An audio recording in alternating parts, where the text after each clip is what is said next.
मेरा नाम राशिद ज़हीर है और आप देख रहे हैं मेरा न्यूज़ चैनल जिसका नाम है न्यूज़ 9 टीवी। दो पत्रकारों की, प्रोफेसर की बात आपको बताने जा रहा हूं।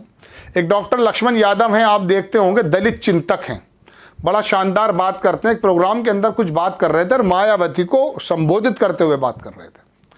अब क्या पूरा जीवन दलित चिंतक के रूप में गुजर रहा है और वो मेहनत करते हैं कि किसी तरह से दलितों का उत्थान हो जाए। उन्होंने एक प्रोग्राम के अंदर दर्शकों को ये बात कही और एक मैं असदुद्दीन ओवैसी के बारे में आपको बताने जा रहा हूँ। तो लक्ष्मण यादव ने कहा कि मायावती जी ने जिस तरह से कहा कि हम किसी के साथ नहीं जाएंगे और सत्ता के आने के बाद देखेंगे, इसका मतलब ये है कि वो जाने अनजाने में भारतीय जनता पार्टी को सपोर्ट कर रही हैं।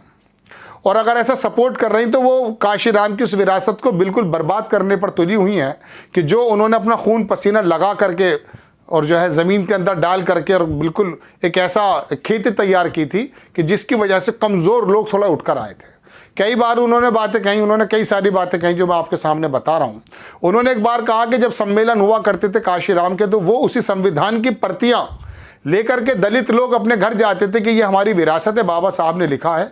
अब 2024 में जैसे आरोप लगते हैं कि 2024 में अगर भारतीय जनता पार्टी आ गई तो संविधान खत्म हो जाएगा, ये आरोप लगते हैं और मनुस्मृति आ जाएगी। तो उन्होंने कहा ऐसे समय में मायावती को बोलना चाहिए, यानी कि अपने ही समाज के बारे में सबसे बड़ी नेता को वो बता रहे थे कि आप अगर इस वक्त चुप रहीं तो गलत रहेगा। हालांकि काशीराम ने भी 3 बार समर्थन दिया है।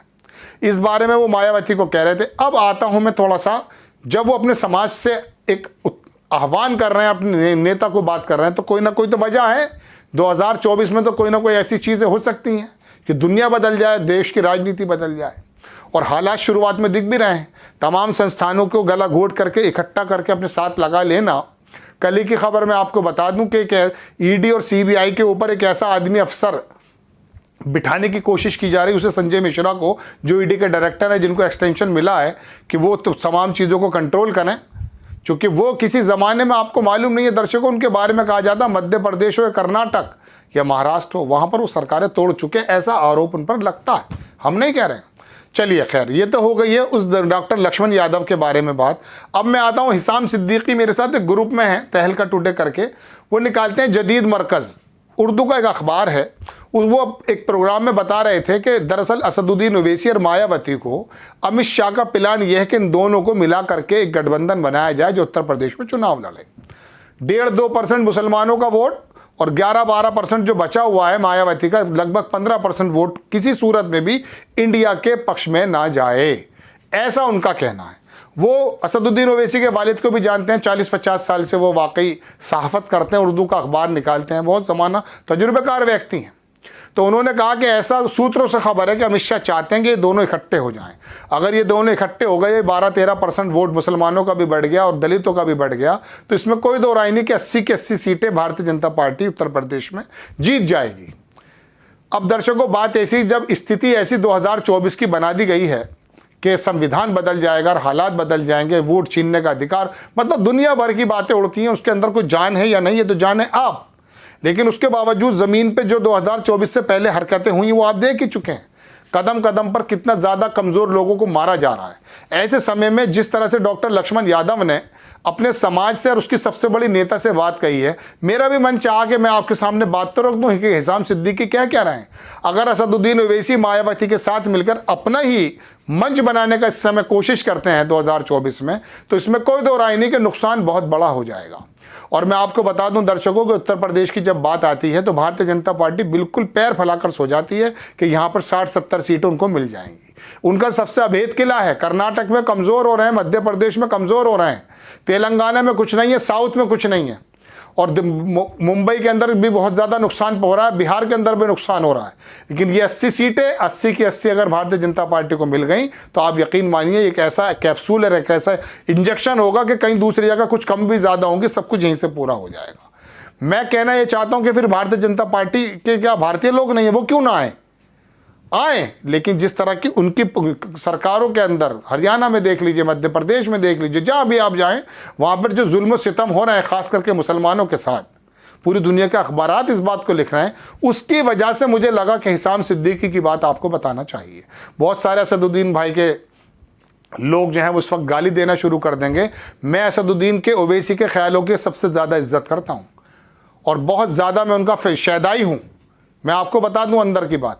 लेकिन बात चल ये रही है दर्शकों के, हालात ये हैं कि समाजवादी में भी मुसलमान बढ़ जाएगा और इधर मायावती अगर इनके साथ बना लेती हैं अमित शाह के मुताबिक और ये भी बढ़ जाएगा तो यकीन मानिए फिर हासिल किसी को कुछ नहीं होगा यूं कि भारतीय जनता पार्टी बहुत मजबूती से आ जाएगी।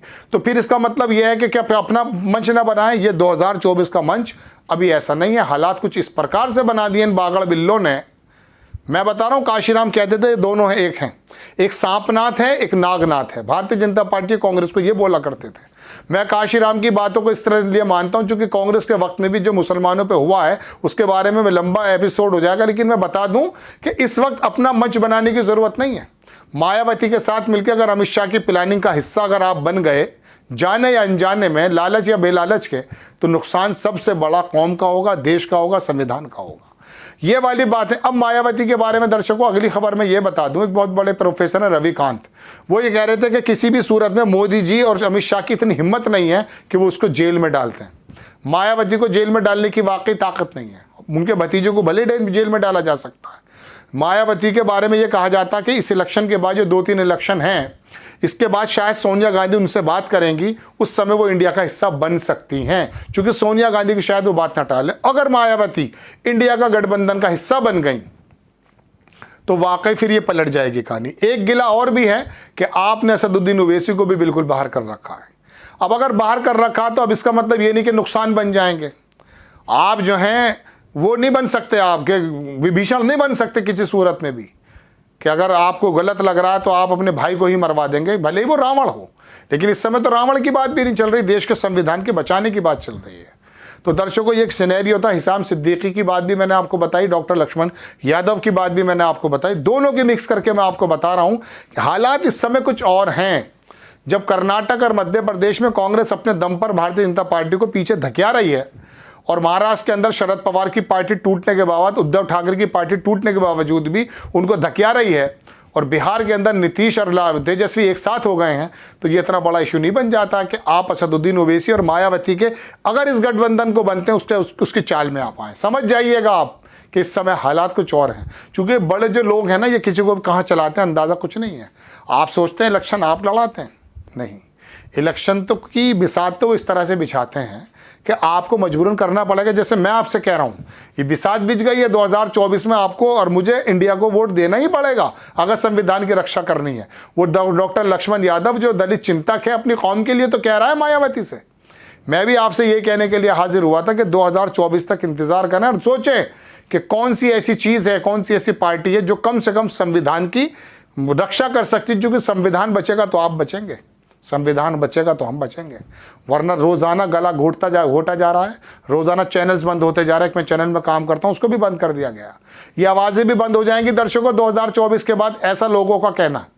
तो आप समझ लीजिएगा। अब आप वो सोच सकते हैं कि यार ये तो असदुद्दीन ओवैसी की तारीफ कर रहा था, अब आकर मैं 2024 के मद्देनजर इलेक्शन की बात कर रहा हूँ। आपको खबर कैसी लगी अपनी राय कमेंट्स बॉक्स में ज़रूर दीजिए, चैनल को सब्सक्राइब कीजिए, शेयर कीजिए। नेक्स्ट टाइम मैं किसी खबर के साथ आता हूँ। जय हिंद।